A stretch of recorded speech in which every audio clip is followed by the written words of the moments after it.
Managing publicly accessible resources, especially for large organizations, can be difficult. There can be some buckets, for example, that host web assets or other information that's supposed to be publicly accessible, and there can also be buckets that should absolutely under no circumstances be exposed to the public. This is what we've built here, the ability for new buckets to come into this needs review section here. If you have approved them, they will go into this approve tab and they will not be brought up again.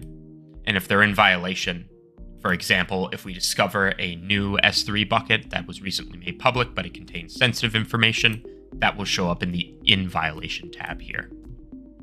Let's have a quick look at how this works. If you look at the bucket name here, you'll see all of these buckets that we haven't taken actions on. You'll be able to see if there's sensitive data affected, if any risk signals are in there, as well as the data composition and some other table stakes information such as region, account ID, and cloud provider. If you've done this investigation, you've determined that this bucket is fine to be public, you can approve it, you can add a note if possible, and the console won't bother you about that anymore unless we discover sensitive information in that publicly accessible bucket. If it's in violation, you'll receive a notification based on your settings, and you'll be able to remediate it right from here.